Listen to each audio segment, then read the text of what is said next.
Fitness family. This is Vance McDaniel coming at you guys live or on video from Minnesota, St. Paul, Minnesota, or actually Bloomington, Minnesota. So I'm here on business this week, and I told you guys I was going to keep giving you guys updates as I count down to my competition in August.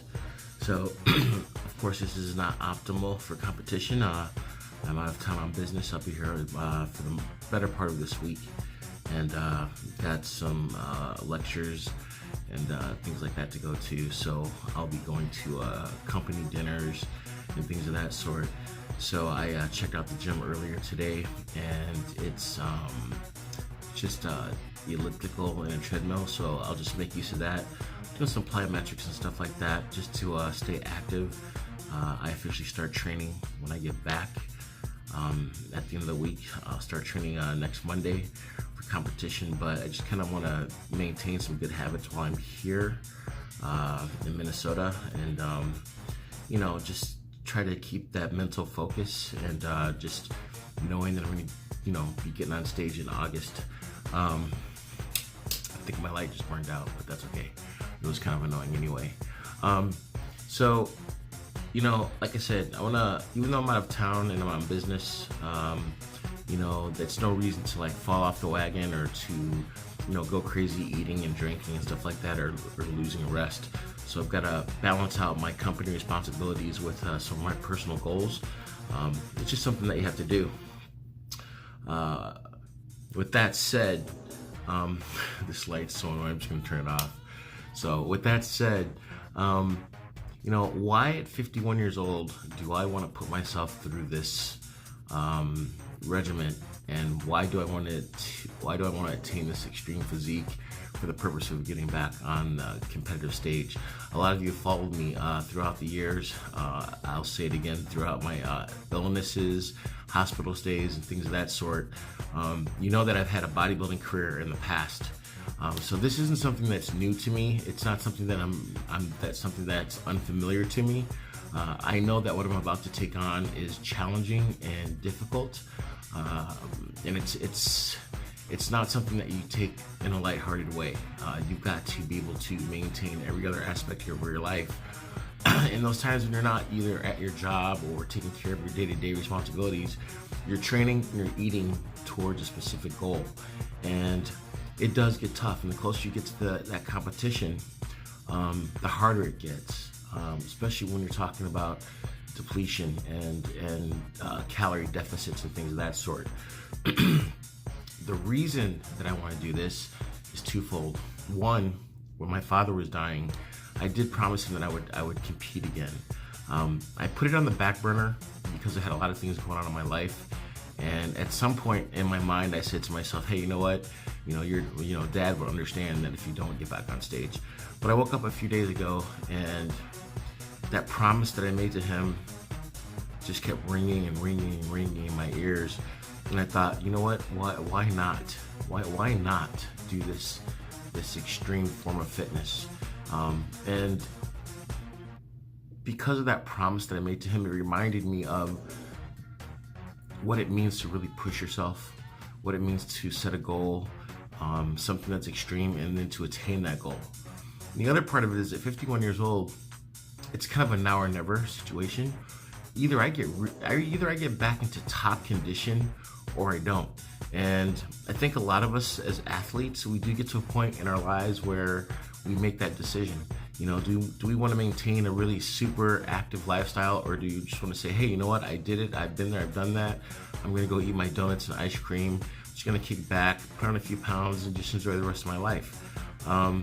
Well, I'm not ready to do that yet. You know, I live in a mountainous region in Texas, and I want to be able to go to some of these highest peaks.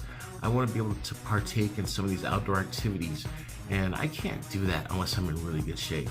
I'm not ready to give up living an active lifestyle, and not only am I not ready to give it up, there are some things that I want to do that you've got to be in really great shape for, and I want to be able to experience those things. I want to be able to watch a sunrise from the highest peak in El Paso.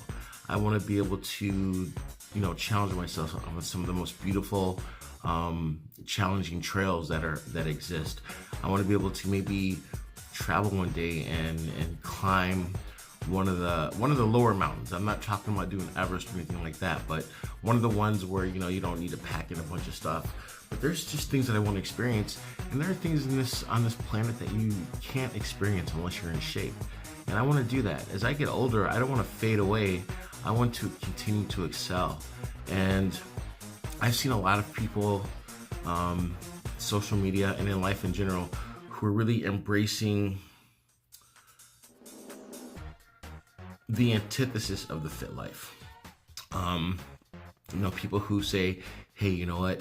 Every body type should be loved, and you should accept yourself for who you are. You know what? And I agree with you.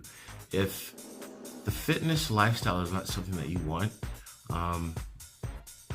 by all means, don't pursue it. I think that everybody should love themselves and should be happy with themselves. And if you're happy with yourself, more power to you. I've got nothing to say or to counter that. For me, I want to live an extreme fitness lifestyle because there's things that I want to do, and it means being in shape. There's no way I would go jump back on a pair of water skis unless I was fit. There's no way that I'm going to go hike those trails unless I'm fit. They're just things that I want to experience that really kind of evolve or revolve around being able to do them. And that means being fit. The other aspect of it is, for me, is health. I think obesity is like the third largest killer of Americans. I don't know, for me, that says everything. After all the health issues that I went through, it's my responsibility to myself to put myself in a position where I am as galvanized against illness and injury as possible. If I'm gonna, kick the bucket one day, it's not gonna be from a weight-related issue. That's not gonna happen. You can forget it. It's not gonna happen. I don't accept it, and I will never accept that. So there's a whole bunch of reasons that propel me to get back on stage, because in doing so, I will end up again in the best shape of my life. And by focusing on those things that I want to do, by focusing on the fact that I want to be as healthy as possible, means that I need to be as active as possible. So that's one of the reasons I'm going to be doing this. Again, I'm sitting here in Minnesota. It's freezing outside. There's snow on the ground. It's a little bit after 12 o'clock. I'm going to get up in the morning and I'm going to hit the treadmill and get some cardio in, do some plyometrics, and do what I can with what's available to me. And I'll do that this entire week. And then Monday, ladies and gentlemen, we're going to really get back, and we're going to be at the Backstreet Gym. We're going to get in there. We're going to start hitting it really hard. We're going to start pushing ourselves and really making this transition happen and this transformation happen. I've been working out. I've been training. I've been consistent. But now it's time to take it to that competitive level. And in doing so, it's going to put me in a really, really good place. This will be my last competition of my life. After that, once I attain this physique, I'm going to maintain it. I'm going to remain active. I'm going to start doing other things. I'm going to start doing things like what I talked about, and I'm going to start taking you guys with me. So hang with me on this road to competition, but I guarantee there's going to be a heck of a lot more fun stuff coming up, from mountain biking to crazy hiking trails to fitness weekends and things of that sort. But before I can do that stuff, I've got to turn this physique into something that is powerful, something that has endurance, something that has stamina, something that has agility and the energy to do some of those amazing things. So I'm gonna get some sleep. Thanks for listening to my rant. And again, if you're watching this on YouTube, please click subscribe. If you're watching this on Instagram, go to YouTube, True Image Fitness, and subscribe, because this is the part of the journey that I've been talking about for years, and it's happening right now. Get up, get out, get moving, do something good for yourself. Hey, Lisa, stay fit, and I'll talk to you soon.